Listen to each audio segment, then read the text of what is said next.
আসসালামু আলাইকুম ওয়া রাহমাতুল্লাহি ওয়া বারাকাতুহু। সম্মানিত দর্শক সকলকে স্বাগত জানাচ্ছি বিআর মাসুদ ইনফোর আরো একটা ইনফরমেটিভ ভিডিওতে। বন্ধুরা, আজকে জানাবো কিছু স্ক্যামার সম্পর্কে যারা অনলাইনে এসে আপনাদেরকে স্ক্যামিং করছে, অর্থাৎ ইন্ডিয়ান ভিসা নিয়ে চরম একটা গ্রুপ এইভাবে সাধারণ মানুষকে হ্যামারিং করছে এবং আসলে আর্থিকভাবে মানুষজনকে ক্ষতিগ্রস্ত করছে, প্রতারণা করছে। এতে অনেক অসহায় মানুষই অনেক টাকা পয়সা হারিয়ে ফেলছে। ঘটনাটা কি, খুব ভালোভাবে একটু বোঝার চেষ্টা করবেন কিভাবে এরা কি করছে। মনে করুন আপনি আপনার ভিসা সংগ্রহ করে বা আপনি আপনার পাসপোর্ট নিতে গিয়েছেন আপনি ভিসা সেন্টার, সেখান থেকে আপনি বের হচ্ছেন। সাপোজ আপনি যমুনা ফিউচার সেন্টারে গেছেন যে আপনি আপনার পাসপোর্ট সংগ্রহ করবেন, ভিসার জন্য আপনি পাসপোর্ট জমা দিয়েছিলেন, সেই পাসপোর্ট ব্যাক নিয়ে আসতেছেন। তো আপনি যখন আপনার পাসপোর্ট নিয়ে ব্যাক করছেন, অর্থাৎ মনে করেন আপনি ভিসা পেয়ে গেছেন, বের হওয়ার পরে দেখছেন কিছু ভদ্রলোক দাঁড়িয়ে আছে, সে পরিচয় দিচ্ছে যে ভাই আমাকে চিনতে পারছেন, আমি কিন্তু ইউটিউবার, আমি ইন্ডিয়ান ভিসা নিয়ে কাজ করি, এই তো সামনেই আমার অফিস, যদি একটু আসেন খুব খুশি হতাম, পরিচিত হতাম, একটু চা চক্র হতো, হ্যাঁ, আপনাকে নিয়ে একটা ইন্টারভিউ বানাতাম যে আপনি কিভাবে ভিসাটা পাইলেন, ইত্যাদি ইত্যাদি ইত্যাদি। তো দেখা যাচ্ছে সবাই হয়তো কথায় কান দিচ্ছে না, দু একজন কান দিচ্ছে, তাকে সুন্দরভাবে নিয়ে চলে যাচ্ছে তাদের অফিসে, অথবা যে কোনো একটা নির্ধারিত জায়গায় যাওয়ার পরে তার পাসপোর্টটা নিচ্ছে, পাসপোর্টটা নিয়ে তাকে একটু হয়তো বলছে আপনি চা খান, বসেন। এরকম দু চারটা আরো চা পাসপোর্ট তার আগে থেকে কালেকশন করা আছে।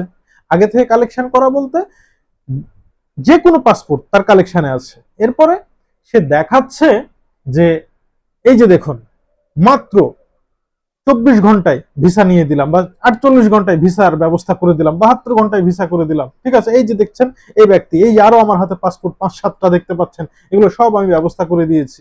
আর আপনারা যদি এমার্জেন্সি ভিসা লাগে আপনাদের, তাহলে অবশ্যই আমার সাথে যোগাযোগ করবেন। ঠিক আছে, আমার অফিস হচ্ছে বসুন্ধরায় অমুকে, বা আমার অফিস হচ্ছে ঢাকা হাতির ঝিল, মতিঝিল, বা মনে করেন যে সুন্দরবন, বান্দরবান, আন্দরকিল্লা, যেখানে যে পারে সে তার অ্যাড্রেস দিয়ে দিচ্ছে।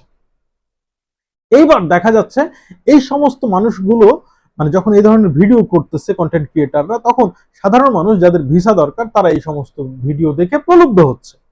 প্রলুব্ধ হওয়ার পরে তাদের সাথে যোগাযোগ করছে, তখন বলা হচ্ছে হ্যাঁ আপনি কোনো সমস্যা না, আপনি টুরিস্ট ভিসাও পেয়ে যাবেন। আমি সেই ইউটিউবারের নাম মুখে নিতে চাচ্ছি না, আমি কিন্তু তাদের ব্যাপারে এর আগে অনেকবার আপনাদেরকে সতর্ক করেছি, আমি আবারও সতর্ক করছি। ফিনালি গেল 2 দিন আগে রাজশাহীর তানোর থেকে এক লোক আমাকে জানালো, ঠিক এইরকমই একজন বড় মাপের ইউটিউবার, তিনি মানে কয়েকটা ভিডিওতে রীতিমতো কয়েকটা পাসপোর্ট দেখিয়ে বলছে যে খুব 2-1 দিনের মধ্যেই, তিনি অল্প দিনের মধ্যে তিনি ভিসার ব্যবস্থা করে দিয়েছেন।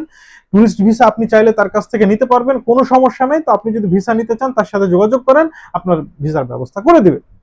সে ভাই যোগাযোগ করেছে, বলছে যে 15,000 টাকা লাগবে টুরিস্ট ভিসার স্লট পেতে। আল্লাহর কসম করে বলছি, টুরিস্ট ভিসার কোনো প্রকার স্লট ইন্ডিয়া দেয়নি লাস্ট 6-7 মাসে। এই প্রতারক এটাও নিচ্ছে। এবার স্লট নিলে তো আপনাকে স্লটটা দেখাতে হবে। স্লট দেখানোটা কি জিনিস, যে আপনাকে স্লট দিলাম, এবার আপনি আপনার ফাইলটা নিয়ে গিয়ে ইন্ডিয়ায় জমা দিবেন, সরি ইন্ডিয়ান হাই কমিশন বা আইভ্যাকে আপনি জমা দিবেন।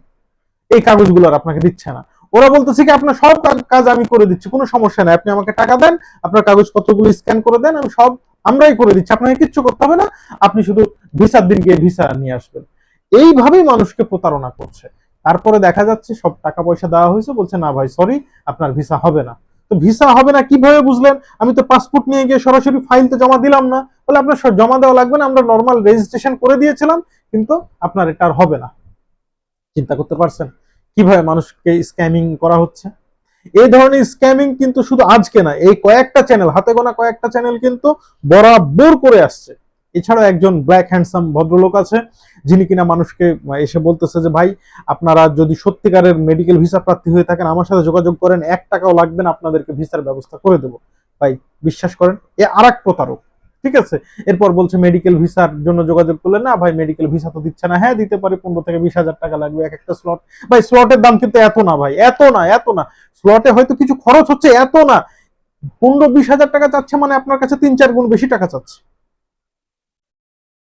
এইভাবে ধোকার শিকার আপনি হচ্ছেন, আর্থিক ক্ষতি আপনার হচ্ছে, ফলস্বরূপ আপনি কিন্তু কোনো ভিসা পাচ্ছেন না।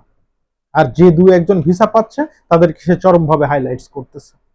এভাবেই এরা নিজেদের মানুষকে বিভিন্ন রকম ছলাকলা দেখিয়ে তার 16 কলা পূর্ণ করতেছে। এই ধরনের স্ক্যামিং এর শিকার যাতে আপনারা না হন, দয়া করে আপনারা নিজের মেধা খাটিয়ে এই ধরনের সিদ্ধান্তগুলো নেবেন। যে 15,000 টাকা কখনো একটা স্লটের দাম এই মুহূর্তে না, যাই করুন না কেন 15,000 টাকা, এত টাকা কখনোই স্লটে লাগছে না। এটা আরো আগে ছিল, আরো যদি 5 মাস আগে বলে, 4 মাস আগে বলে, তাহলে হয়তো বিশ্বাস করা যেতে পারে। ওই সময় খুবই ক্রাইসিস ছিল, এখনো ক্রাইসিস আছে, যথেষ্ট ক্রাইসিস আছে, কিন্তু 15,000 টাকা একটা স্লটে না, এত খরচ লাগে না। তো আপনারা যদি এমার্জেন্সি, মানে সব দিকে, আমি একটা কথা সবসময় বলি, আপনারা সব দিকে খুঁজেন, সব দিকে যোগাযোগ করেন। যদি আপনারা স্লট না পেয়ে থাকেন, সর্বশেষ আমার সাথে যোগাযোগ করবেন বা আমার শরণাপন্ন হবেন। আমি চেষ্টা করব আপনাদেরকে স্লট নিয়ে দেওয়ার, যত অল্প খরচে সম্ভব হয়। এবং ইনশাল্লাহ আমি যত অল্প খরচে আপনাদেরকে স্লটের ব্যবস্থা করে দিতে পারবো, বাংলাদেশে কেউ এত অল্প খরচে দিতে পারবেন, একটা গ্যারান্টি দিয়ে বলছি। অনেক ইউটিউবার আছে, অনেকে এসে অনেক কথা বলে। এবং আরো একটা কথা বলছি, যে যারা এখন অব্দি আমার কাছ থেকে সার্ভিস নিয়েছে, কেউ কিন্তু একটা বাজে কমেন্টস আমার কমেন্ট বক্সে করতে পারেনি, এবং এখন অব্দি কেউ বলতে পারেনি যে আমি মাসুদ কোনো মিথ্যা তথ্য দিয়েছি, মিথ্যা কথা বলেছি, কারোর সাথে প্রতারণা করেছি।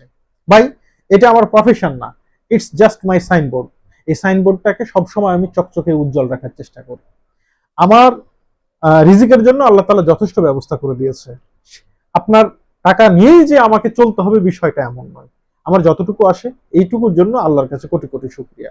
যদি আপনার সাহায্যে আসতে পারি, তবে নিজেকে ধন্য মনে করব। এটাকে আমি একটা সোশ্যাল ওয়ার্ক হিসেবে নিয়েছি। জীবন আপনার, সিদ্ধান্ত আপনার, কোথায় যাবেন সেই সিদ্ধান্ত আপনাকেই নিতে হবে। সকলকে ধন্যবাদ। আসসালামু আলাইকুম।